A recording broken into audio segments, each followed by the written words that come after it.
I'd like to thank the committee, chaired by Paul Davis and Llyr Griffith, for the work that they have done on scrutinising the Welsh Government around its sustainable farming scheme, because Welsh farming is at a crossroads, and it's deeply concerning the Welsh Government's handling of the sustainable farming scheme, because it does threaten the future of an industry that is crucial both to our economy and our environment.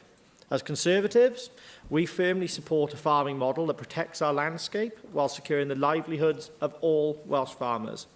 But what are we seeing from the government? A worrying mix of delays, poor communication, and a failure to engage meaningfully with the farming community. The Economy, Trade and Rural Affairs Committee's recent report, which we've talked today on the Sustainable Farming Scheme, makes it clear that there are serious gaps that remain in the Welsh Government's approach. Despite multiple rounds of consultation, the scheme in its current form fails to address the fundamental concerns of farmers. NFU Cymru and the Farmers Union of Wales have both expressed disappointment that the key issues raised during the co-design discussions, particularly around the financial stability and the complexity of the scheme, have been ignored. The government has once again pushed ahead with its policies that do not reflect the real reality of those on the ground. What's worse, the committee notes that the Sustainable Farming Scheme proposals have not kept pace with the Agricultural Wales Act, which was supposed to deliver sustainable outcomes while securing economic stability for farmers. Instead, we have a scheme that threatens the overwhelming farmers with red tape, creating more bureaucracy rather than practical solutions. Recommendation 2 from the committee is particularly damning. They call for a complete rethink, urging the government to go back to the drawing board and co-design a scheme that works.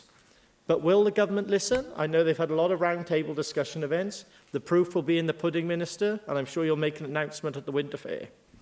But let's talk about the 10% tree cover requirement, a central element of the Sustainable Farming Scheme.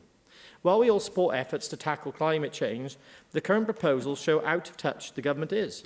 The farming unions of Wales have made it clear that this requirement could see valuable agricultural land lost without sufficient financial compensation or flexibility.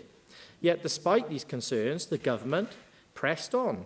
We need policies that enhance biodiversity without penalising farmers for doing their job of producing the food and managing the land.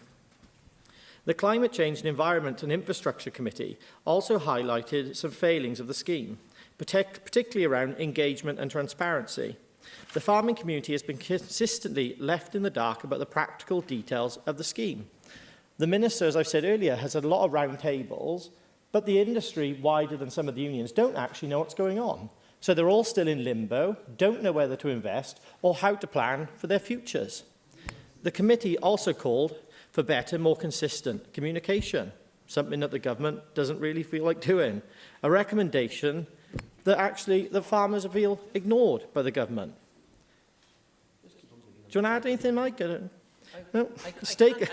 Oh, you'd like to? There we are, then. I've been out. Oh, there we go. Okay. Stakeholders from tenant farmers to young entrants have repeatedly stressed that their input has been sidelined. We've seen the round tables. Not many young farmers on those round tables. It seems that they're having things done to them and not with them. You can, Minister, yeah. I'm really interested in the points that there's been no meaningful engagement, and after the Conservative Party were urging me to take some time and to go through this properly and to meaningfully engage. How does he explain to the NFU, the FUW, the CLA, the Nature Friendly Farming Network, all the people who haven't had holidays this summer, who've been actually doing this piece of work and doing the meaningful engagement? Have you missed something, James? Well, farmers never take a holiday, Minister. Perhaps you should take a leaf out of there, because the average farmer on the coast never takes a holiday. They work 365 days a year. And actually, the proof is in the pudding, isn't it? So we'll see what you come out with at the Winter Fair to see whether you're going to listen to those farmers. That is absolutely not true. Of course farmers take holidays just the same as everybody else, and so they should. But they pick the time of the year when it's possible to do that. So that's absolutely not. As somebody who's involved in the agricultural community, Jenny, I didn't go far when I was a child, but there we go. But there has been an issue of time in the government's decision to delay the introduction of the scheme till 2026. It has been said it needs to be got right, and I do agree with that point. We do need to get things right. We do need to make sure it's right. But the reality of the delay in itself comes from mismanagement and a lack of preparedness from the government.